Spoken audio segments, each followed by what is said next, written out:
Kata femba mania sulano boroba zobiana Ovono botini bile Ile sedakato umbi buma binumbu Paye da kik bo banunduan Ovono botini bile Ovono botini bile Ele sedakato umbi buma binumbu Paye da kik bo banunduan Ovono botini bile Ovono botini bile Ele sedakato umbi buma binumbu Baye da kik bo banunduan Yeswaye da kik bo banunduan No baye da kik bo banunduan Adonaye da kik biaye wo banunduan Yeswaye da kik biaye wo banunduan Ovono botini bile Ovono botini bile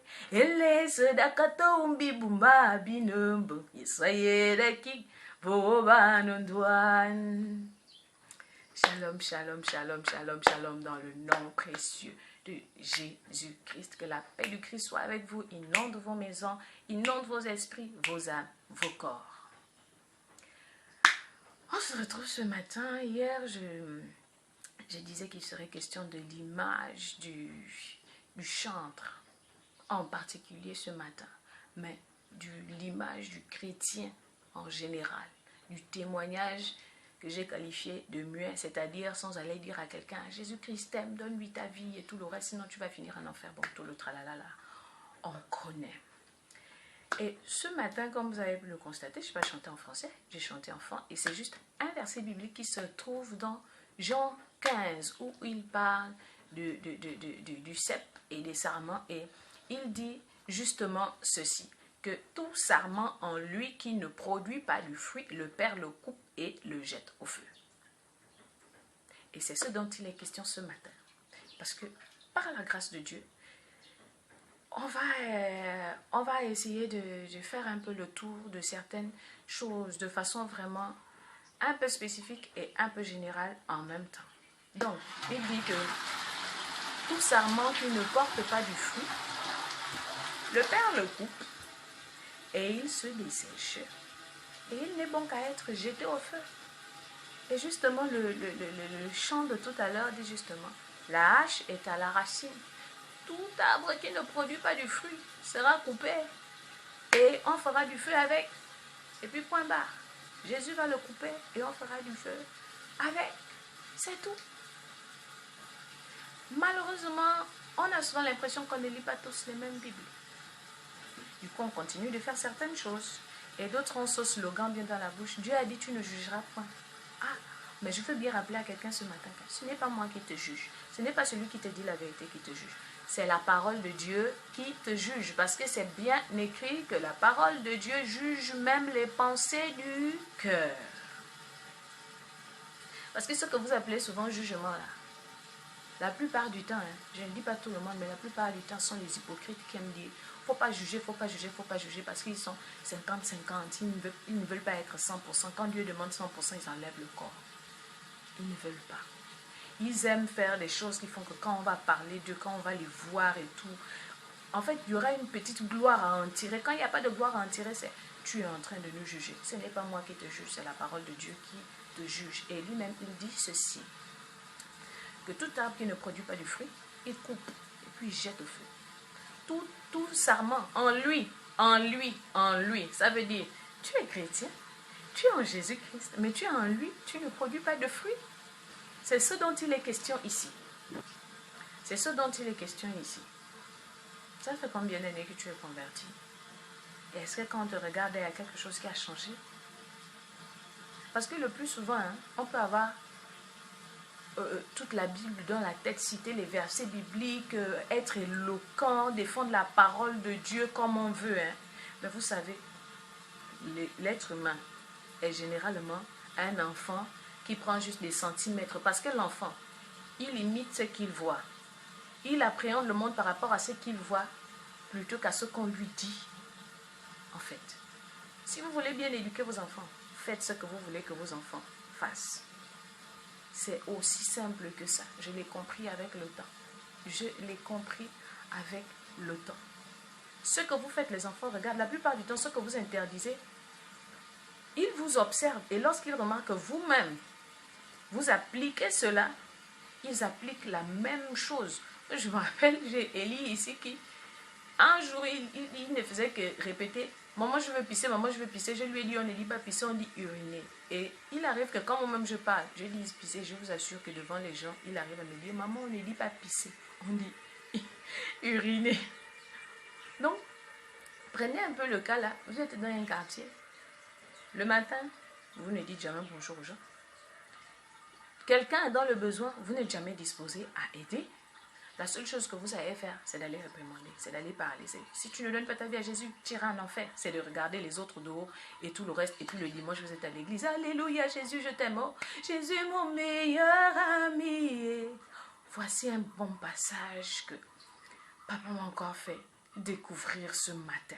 Je l'ai lu plusieurs fois, mais je le découvre d'une autre façon ce matin, où Jésus-Christ dit aux disciples ceci: si vous êtes mes amis, vous allez faire ce que je vous dis. Après, il dit, vous êtes mes amis si vous faites ce que je vous commande. Vous êtes mes amis si vous faites ce que je vous demande. Vous êtes mes amis si vous faites ce que je vous demande. Et à la suite du verset, il va dire, ce que je vous commande, c'est de vous aimer les uns les autres comme je vous ai aimé. Que c'est déplorable que la haine, la jalousie, l'hypocrisie, la médisance, toutes ces choses bizarres ont pris place dans les cœurs des enfants de Dieu et particulièrement les chantres, parce que la concurrence qui est chez les chantres là, je ne sais pas si dans les départements des assemblées, la concurrence qui est chez les chantres là. Moi, j'aime souvent dire que moi, je n'appartiens pas à une assemblée ou à une doctrine. J'appartiens à Jésus-Christ. Donc, quand il me dit, lève-toi, va là-bas, je pars. Lève-toi, va là-bas, je pars. Même si c'est... Je sais qu'il veut toujours que je sorte de là avec un enseignement. Et le constat que j'ai remarqué, que la concurrence qui est chez les chantres là, mais c'est terrible. C'est terrible. Je pouvais quand même regarder une vidéo d'une personne hier qui disait avoir écouté une chantre et après elle allait prier pour dire oh non, Seigneur, pourquoi moi je ne chante, pour paraphraser, pourquoi moi je ne chante pas comme ça, pourquoi ceci, pourquoi cela. Elle arrive à terminer ses notes et tout le reste, et l'onction et tout. Et à un moment donné, je me suis dit, mais donc pour toi, l'onction c'est quelqu'un qui arrive à terminer ses notes, qui arrive à pousser sa voix avec puissance. Je demande encore que qu'est-ce que les artistes du monde là ne font pas? Ah! Qu'est-ce que les artistes du monde là ne font pas? Les chanteurs et les chanteuses d'opéra là, qu'est-ce qu'ils ne font pas? Donc ça aussi là, c'est l'onction du Saint-Esprit. Toujours en train de chercher. Je veux comme l'autre, moi aussi je veux. Pourquoi tel? Pourquoi pas moi? Pourquoi tel? Pourquoi pas moi? Où sont tes fruits? Où sont tes fruits? Où sont tes fruits? Il n'y a pas d'amour dans ton cœur. Et puis tu te lèves tous les dimanches, les lundis, mardis, mercredis jusqu'à samedi, tu es à l'église. Oh mon Dieu, qui est bon comme toi? Ça va. Jésus, mon meilleur ami. Vous savez, hein, même naturellement, il est possible pour une personne de dire, tel est mon ami, mais la personne ne te considère pas comme son ami. Et ce matin, c'est quelque chose que je comprends et que je réalise encore bien dans ma relation avec Dieu. Je peux dire, Jésus est mon meilleur ami, mais est-ce que Jésus me considère comme étant son ami? Jésus a dit que vous êtes mes amis si vous faites ce que moi je vous commande. Et ce que je vous commande, c'est de vous aimer les uns les autres. C'est de vous aimer les uns les autres. Aimer l'autre. Fais pour l'autre ce que tu voudrais qu'on fasse pour toi. Je dis, quand tu passes ton temps à calomnier l'autre, à dire des méchancetés sur l'autre, tu voudrais entendre que quelqu'un fait aussi ça contre toi. Tu es jalouse, tu es hypocrite, tu insultes, tu fais tout pour mettre l'autre mal à l'aise. Dès que l'autre finit de chanter, ça c'est quoi? Ça c'est même quelle voix? Ça c'est même machin. Elle a fait ceci, j'aurais pu faire mieux. Ah, d'accord? Tant que tu vas dire que tu aurais pu faire mieux, tu vas rester là où tu es là. Tu vas rester là.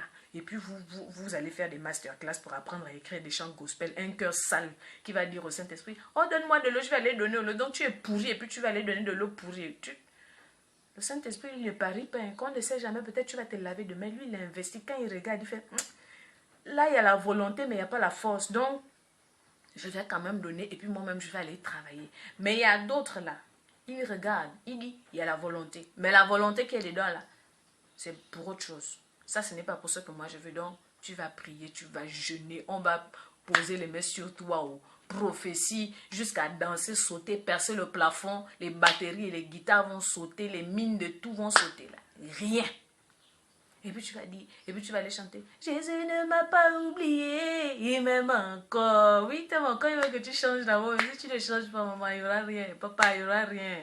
Et tout ce que tu es en train de faire là, c'est le bruit. Arrête d'aller faire les covers. Arrête d'aller chercher les feats avec les gens qu'on connaît déjà, juste pour te donner une image. L'église n'a pas besoin de ça. Jésus a besoin des disciples. Jésus a besoin des fruits. Parce qu'il dit lui-même dans ce même chapitre de Jean 15 que le Père est glorifié en ce que vous soyez mes disciples et que vous portiez beaucoup de fruits. Ces deux choses-là. Et puis c'est tout. Donc quand tu chantes, Seigneur, fais-moi voir ta gloire. J'espère que tu as bien retenu que la gloire de Dieu se manifeste quand tu portes du fruit. Et quand tu décides de devenir disciple de Jésus-Christ, quand chaque jour, ton aspiration première, primordiale, capitale, 360 degrés, c'est ressembler à Jésus-Christ. C'est à chaque situation te demander, qu'est-ce que Jésus a fait? Qu'est-ce que Jésus veut que je fasse en ce moment? Par rapport à ce que je suis en train de penser, est-ce que c'est bien? Est-ce que c'est ceci? Est-ce que... Voici ce en quoi Dieu est glorifié. Il n'est pas glorifié au fait que tu viennes. Jésus, mon meilleur ami, et ton amour me suffit. Il n'est pas glorifié dans ça. Il n'est pas glorifié dans ça. Oh. Il n'est pas glorifié quand tu vas Let God arise. Non, non, non, non, non, non, non, non, non, non. Quand tu dis que God doit rise là, rise où d'abord? Dans toi-même. Il n'a pas rise dedans et puis tu vas dire que lui, il doit venir s'élever chez nous, qu'il y a quoi? Il y a quoi? Il faut me dire un peu, il y a quoi? Les fruits de l'esprit, je pense que c'est écrit dans Galates là-bas. Il faut aller regarder. Toi-même, tu regardes, tu examines, est-ce que tu es dedans? L'amour, on en parle dans 1 Corinthiens 13 et dans plusieurs autres passages. Il faut regarder. Je regarde le comportement de Jésus par rapport à beaucoup de situations dans lesquelles il s'est trouvé. Comment il s'est comporté. Est-ce que c'est ce... Quand tu te regardes, tu te mires là, parce que la parole de Dieu est notre miroir. Quand tu te mires là, est-ce que toi-même tu vois que là, tu es bien vêtu, que tu es... Quand Jésus te regarde, il se retrouve, il se dit, oui, là je me vois. Chante trop. Et puis tu viens nous chanter, les bontés de l'Éternel ne sont pas épuisées. Ces compassions ne sont pas à leur terme. Oui, c'est pour ça qu'il faut te repentir. Il faut te repentir. Il faut changer. Parce qu'il y a les gens, quand on dit qu'il faut changer, là, oh non, tu es trop dur, tu es trop radical. Moi, j'ai dit. Dans chaque partie où j'ai vu Jésus parler du changement, le mot radical ne restait pas à côté. Jésus n'est pas je ne sais pas, quelqu'un qui suit la mode, parce que j'entends souvent beaucoup, surtout les femmes là, oh non, on s'adapte. Ce n'est pas à Dieu de s'adapter aux bêtises du monde. C'est au monde de s'adapter à la vérité de Jésus-Christ. C'est au monde de s'adapter à la vérité de Jésus-Christ. Non, on adapte. Vous adaptez quoi? Vous adaptez quoi? Dites-moi un peu. Vous prenez la saleté, la pourriture du monde, vous venez mettre ça dans les choses de Dieu, et puis vous dites, non, on sanctifie les chansons. Oh, c'est sanctifié. On prend un truc, on va prendre l'instrumental de quelqu'un là-bas, on vient mettre quelques paroles dedans, et puis quand on acclame Jésus, pour ça d'écrire déjà nuit. Vous vous moquez de Dieu, ou bien vous vous moquez de vous-même. Jésus demande que, où sont vos fruits? Quand vous venez parler là, où sont vos fruits? Le manguier n'est pas mangué à cause de l'arbre, le manguier est mangué à cause du fruit. La preuve, c'est que le fruit s'appelle mangue. Et puis on dit le manguier. Parce qu'il y a un arbre qui peut avoir le feuillage, on dirait le manguier, mais s'il n'y a pas le fruit, on peut confondre facilement. Hein? On peut confondre facilement les deux. C'est comme le sel et je pense qu'on appelle ça le gypse. Hein, oui, je pense le gypse ou le gypse. C'est comme une roche qui... Et elle est souvent aussi à côté de la mer. Hein? Que lorsqu'on l'écrase, on ne peut pas faire la différence entre elle et le sel. Et quand on mélange le sel avec cette matière-là, le sel perd sa saveur. Voilà pourquoi Jésus disait que vous êtes le sel de la terre. Si le sel perd sa saveur, on va maintenant le saler avec quoi? Vous qui aimez prendre les conneries, vous venez mettre ça avec la vérité de Dieu. Vous pensez que ça va produire quelque chose. Non, jamais.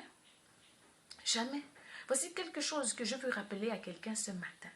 Une parabole que Jésus a utilisée, je pense, dans le livre de Matthieu, où il disait qu'un vigneron est venu dans sa vigne et il est venu regarder, je pense, le figuier. Qu'est-ce que le figuier faisait là, au milieu des vignes? Vous ne vous êtes jamais demandé. Allez demander au Saint-Esprit. Et il dit, ça fait 3 ans que je viens chercher du fruit, je n'en trouve pas. Et après, le jardinier va lui dire, laisse-moi encore le temps cette année, hein, s'il te plaît, que je vais creuser autour, je vais mettre du foin, peut-être que ça va porter du fruit. Le vigneron va dire, d'accord, il n'y a pas de souci, mais si cette année-là, il ne produit pas, il faut couper. À ce moment, le jardinier n'a plus dit quoi que ce soit. Vous avez eu les discussions entre Jésus l'homme et le Père. Que non, laisse encore, je vais les frapper. Non, s'il te plaît, attends encore. Mais ils ne me servent à rien, je vais enlever. Non, s'il te plaît, attends, peut-être que cette année, il n'y a pas de problème. Je veux juste te rappeler ceci. Il a dit, ça fait 3 ans. Quand on regarde dans l'Ancien Testament, il avait dit au peuple d'Israël que les 3 premières années, de laisser l'arbre pousser. C'est à partir de la 4e année qu'on commence à prendre les fruits de l'arbre en question. Donc, si on prend ces 3 années-là, et les 3 années où il venait chercher du fruit, et la dernière année, ça fait 7 ans. Ça veut dire que tu es à l'église, ça fait 7 ans. Quand on te regarde là, on regarde on regarde la description de Jésus dans la Bible, on ne se retrouve pas. Tu as des problèmes. Je te dis bien, tu as des problèmes. Il faut vérifier ta vie. Tu as des problèmes. Hein. Tu as des problèmes. 7 ans, même pas un fruit. Au bout de 3 ans, on doit constater le changement. Sans même que tu n'aies allé évangéliser. Tu dois être une référence pour les gens qui sont autour de toi. Que même ceux qui ne veulent pas te parler, même ceux qui te regardent au point que tu as tellement parlé, tu t'es fatigué. Et puis tu les laisses. Un jour, ils seront tellement épuisés qu'ils vont dire, c'est vrai que je ne l'aime pas, mais il y a quand même un truc. Est-ce que. Mais quand tu regardes autour de toi, est-ce que tu as une référence même en matière de conseil? Mon frère, ma soeur, tu as une référence même en matière de conseil? Même pour tes voisins. Je ne parle même pas du domaine de l'église. Que quand quelqu'un a un problème à l'église, est-ce que tu es une personne à qui on veut s'adresser, à qui on veut parler? Est-ce que tu es une personne qui donne même envie d'écouter en fait?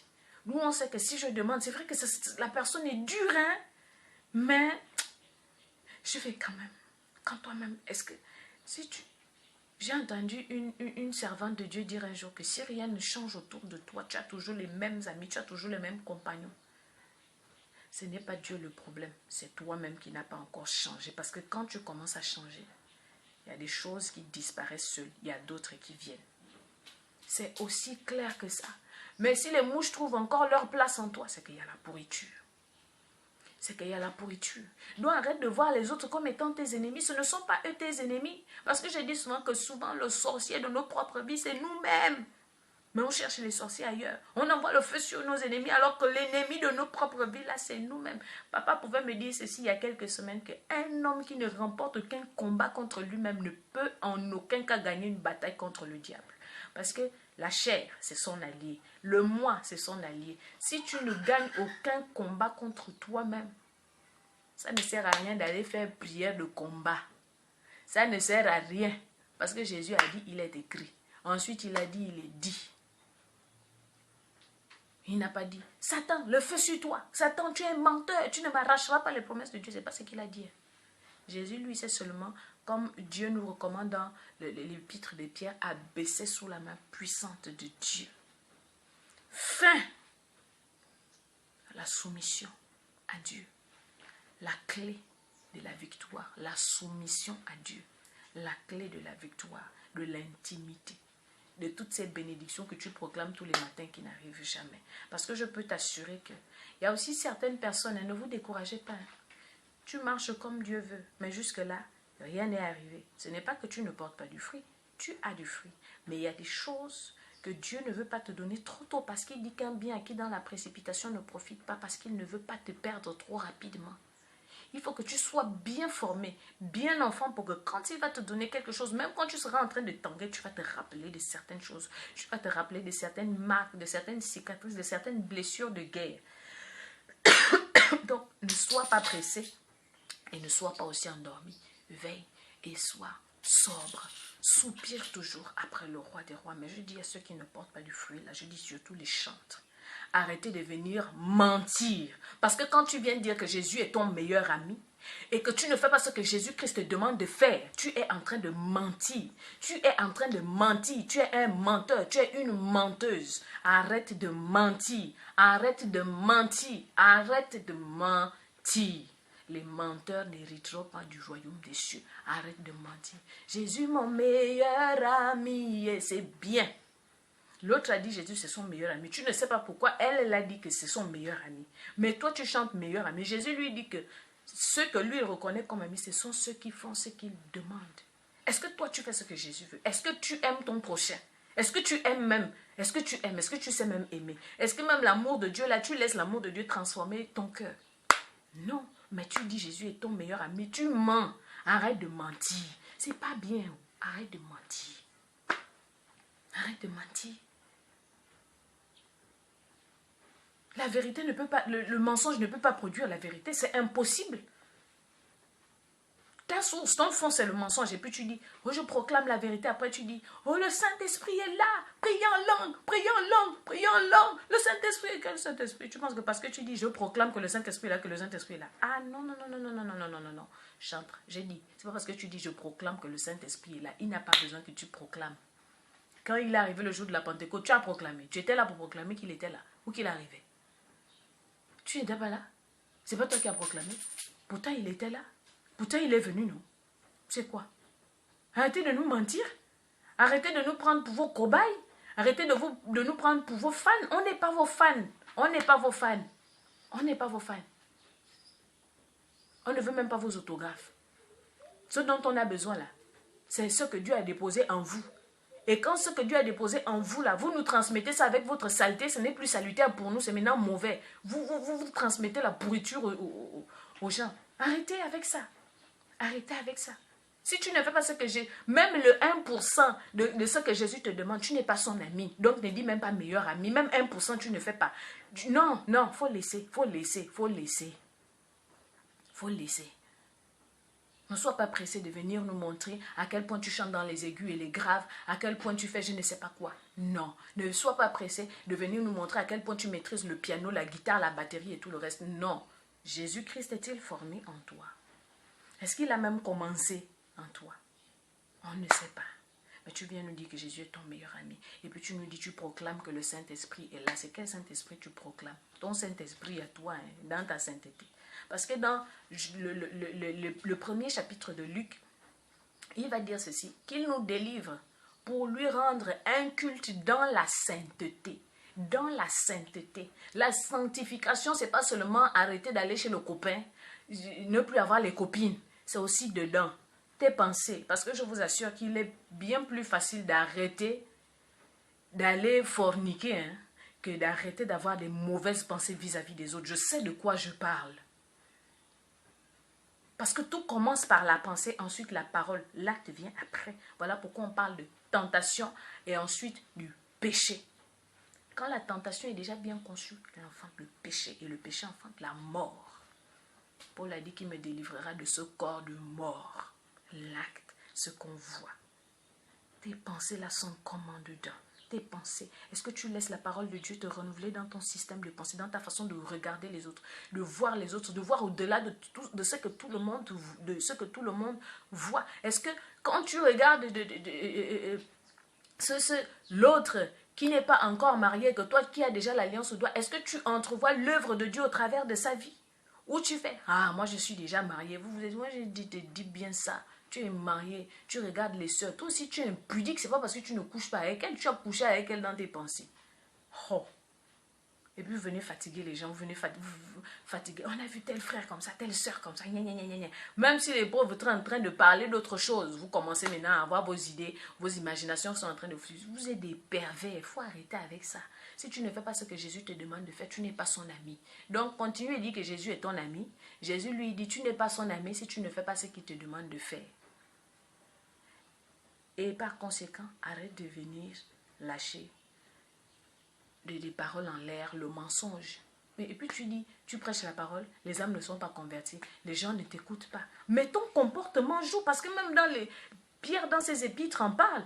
que s'ils ne veulent pas obéir à la parole, s'ils voient même votre bon comportement, à cause de ça, ils vont dire non, il y a quelque chose de particulier. Je veux comprendre pourquoi telle personne se comporte comme ça. On lui fait du mal, toujours en train de faire du bien. On lui fait du mal, toujours en train de faire du bien. Et pourtant, elle sait ceci sur nous. Elle sait ceci, elle sait cela sur nous. Il sait ceci, mais lui, il continue de nous faire du bien. Pourquoi? Et ça énerve les mauvais, hein. Quand ils t'insultent, ils médisent de toi, toi-même, ils savent que, eux-mêmes, ils savent que tu sais qu'ils sont tous hypocrites. Mais toi, tu es toujours bien avec eux. Ça les énerve. C'est normal. Parce que l'eau propre qui sort de ta bouche là, hein, c'est comme l'alcool. Ça va griller les plaies qu'ils ont là-bas. Ne rends pas hein, le mal pour le mal. Ne rends pas le mal pour le mal. Ne rends pas le mal pour le mal. Jésus te dit ce matin, ne sont ses amis que ceux qui veulent lui ressembler, que ceux qui veulent vivre comme il veut, que ceux qui font ce qu'il demande, qui aiment les autres comme lui, il nous a aimés. Si ce n'est pas ton cas, répands-toi. Répands-toi. Frère, sœur, répands-toi. Même toi qui n'es pas chantre, répands-toi. Répands-toi. Je dirais même que c'est le mot de l'année. Ça va continuer peut-être même jusqu'à la fin de l'année. Répands-toi, répands-toi, s'il te plaît. Jésus n'attend que ça. Il veut faire des merveilles au travers de toi. Il veut faire des choses que les yeux n'ont jamais vues, les oreilles n'ont jamais entendues, qui ne sont pas montées au cœur de l'homme. Mais si ton dedans est sale, il prend quelqu'un d'autre pour faire ce qu'il voulait faire avec toi. Donc, arrange-toi vite. Arrange-toi vite. Mire-toi et puis arrange-toi vite. Mets-toi bien. Parce que le véritable make-up que Dieu demande, ce sont les fruits de l'esprit. Ce sont les fruits de l'esprit. Ce n'est pas vos kilos de peinture que vous mettez sur vos visages là, avec vos glosses, enfin tout ça là. C'est pas ça ce que Jésus lui veut. Ce sont les fruits de l'esprit. Parce que c'est ce que lui il m'a dit.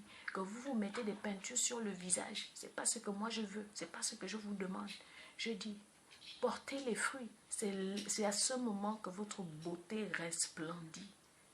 Et quand c'est tellement plein à l'intérieur, ça déborde. Oh Seigneur, tu vois ma tête d'huile. Ma coupe déborde, c'est-à-dire que tout le monde voit comment tu brilles au travers de moi. C'est ce que Dieu attend de toi. Donc, répands-toi. Jésus-Christ t'aime. Il t'aime et il veut que tu reviennes sur tes pas. Jésus-Christ t'aime et il veut que toi aussi qui es au dehors, là, faut venir, on t'attend. On t'aime beaucoup. Hein. Même si tu dis du mal de Jésus, on t'aime beaucoup. Faut venir. Que Dieu vous bénisse abondamment et que son nom soit glorifié au travers de vos vies et dans vos familles, au nom puissant et précieux de Jésus-Christ. Amen, amen et amen.